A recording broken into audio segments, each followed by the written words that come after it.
Hey everyone, Catch 'em All Collectibles here. And with today's video, I'm going to take a look at the state of PSA's backlog. For anyone who's been following me for a while, most people probably know I'm partnered up with Jake on the Pokenomics Patreon.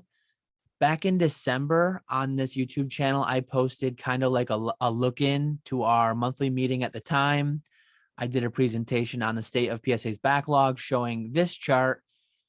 At the time, the red line went up a little bit. The green line maybe went down a little bit more, but basically what you're looking at is the approximate standing of the PSA's backlog, and not only the current standing, but the past few years of it, how it looked. All this data was pulled from PSA's own website, their blog posts, various places like that.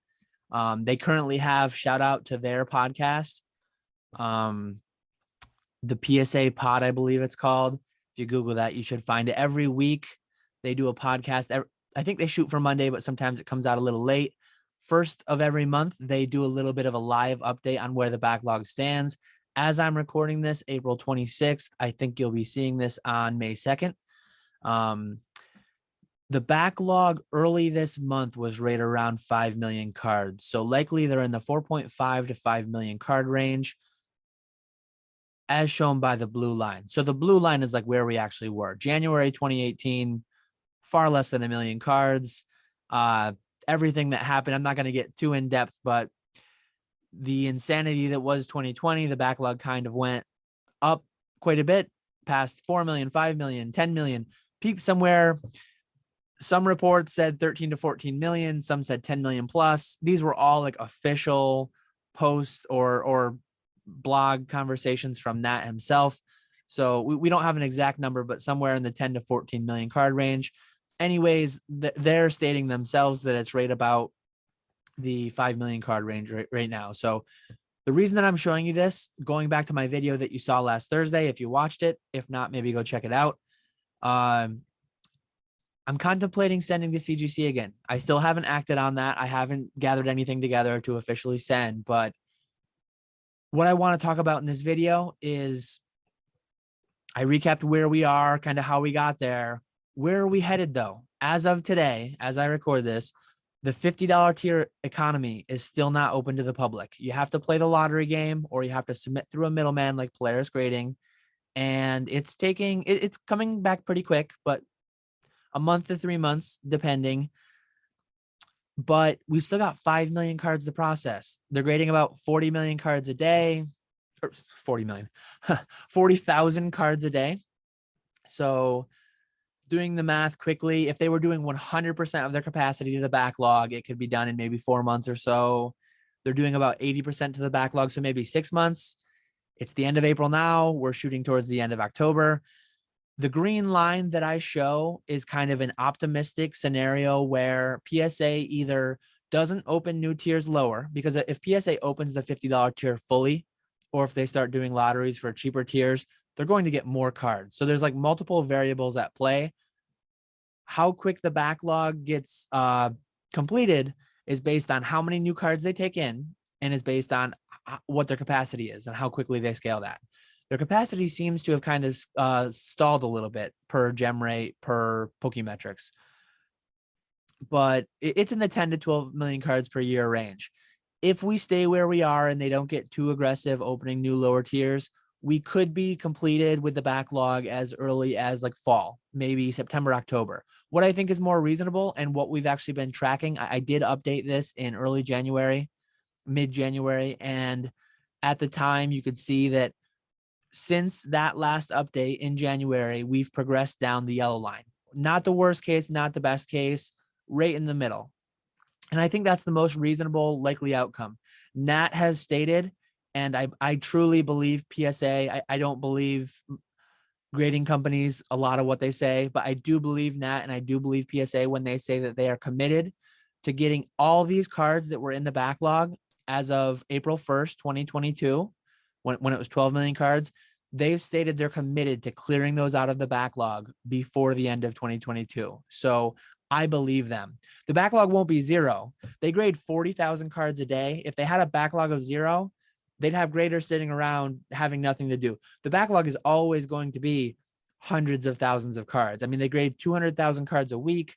So if they hold a backlog of like 3 months, which is reasonable for a bulk turnaround time, that alone would be a couple million cards. So the backlog's never going to go to zero. But if we get it down to about, if we get it to zero of the old stuff and then have only 1 or 2 million cards of new stuff, that will be somewhere between 1 to 3 million cards would be somewhere between 2 to 3 months for the bulk, which is fair and reasonable long-term goal that I hope we get back to. But anyways, yeah, part of the reason I'm talking about this, we're open to $50 today. Somebody asked on E4, I believe it was Admiral, shout out Admiral, where do we think the floor is long-term for the grading cost? And kind of, I answered it a little bit more in depth than he asked, I think. I gave my whole, I think we're going to get through the rest of the year with the $50 lottery. The next natural progression is opening 50 to the public. After they open 50 to the public, which if I had to guess, I think will happen sometime around summer in the next, say, between now, when you're watching this, between now and like July, if I had to guess.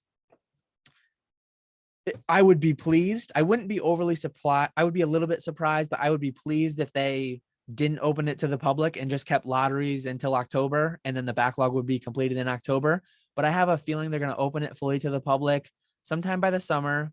And then shortly after that, they'll take a couple of weeks to see what kind of new submission volume they get in. And then if it's reasonable, they'll probably start doing lotteries in the fall, if I had to guess, late summer, early fall, in the $25 to $40 range. That's a big range. The lower they go, the more limited they have to do it, because at $25, there's a lot more demand than there is at 40. So I'm hoping that by the end of the year, fall to early winter, we see a lottery tier in the $30 range. If they go as low as 20 to 25, I think it'll be too limited. Your odds of winning the lottery and getting those submissions will be lower, the lower the price is, because so many more people will want it. But yeah, I think it's reasonable to assume that summer, you will see 50 open to the public.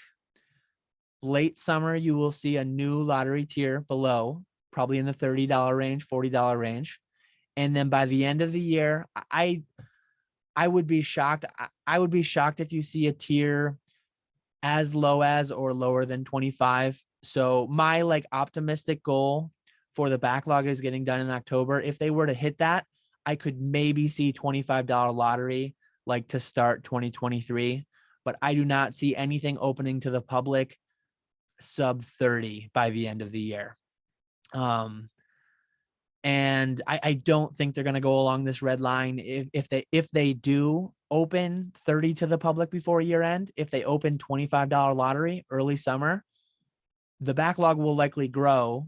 Those cards that are sitting from middleman submissions from last March are going to sit even longer, and they're not going to make their word on getting all the cards from March 2021 back before the end of 2022. So yeah, decent length video. I'm trying to be better at the whole YouTube thing and stick to closer to 10 to 12 minutes. But quickly to recap, the backlog at PSA peaked at 12 million cards, approximately. We're down to about 5 right now in early March or early April of 2022. The actual now I'm recording this in late April, so it's probably closer to 4.5 million than 5. But $50 tier is currently what's open, lottery only. The next step will be lottery open to the public. These are my opinions, my estimates, my best guesses. I made this projection in January, and you can see that I was pretty close, right about 5 million, right about April. So I've been tracking fairly well since I've been making estimates. Last year during our podcast, I made a couple guesses at what tiers would open when, and so far my track record's been pretty good on estimating the flow of the submission. So yeah, $50 tier open to the public summer, $30 tier open lottery in the fall, 30 or 40.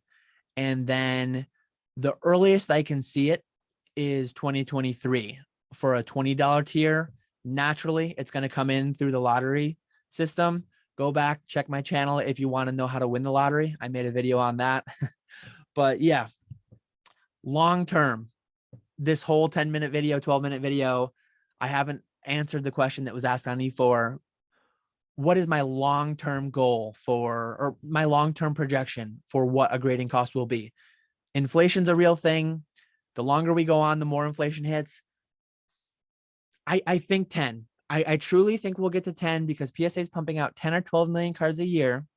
CGC is pumping out 1 million plus, BGS, however much they're doing. All these 3-letter grading card companies, so much plastic is hitting the market every year. 20 million plus when you count all of them together, all the basement companies and all the big companies. So 3 to 5 years of that, you're talking 60 to 100 million new slabs of plastic out on the market. I can't see a world where there's that much demand that PSA isn't able to get back to $10 a card. The only question will be, do they continue to scale towards the 20 million that they claimed they were going to scale to? If they do, then I'm quite confident we'll get to 10. If they don't, and if they say, hey, why grade 20 million cards a year at $10 a piece when we can just grade 10 million cards a year at $20 a piece, that could be a very real thing. Maybe they will throttle their supply, their grading availability, their grading capacity. They'll throttle that to just meet an equilibrium at $20 per card. Maybe CGC will hang out. Currently, they're $15 a card. Maybe they'll hang out in the 10 to 15 range, be a slightly lower tier option. With that, like Moonshot going for the perfect 10.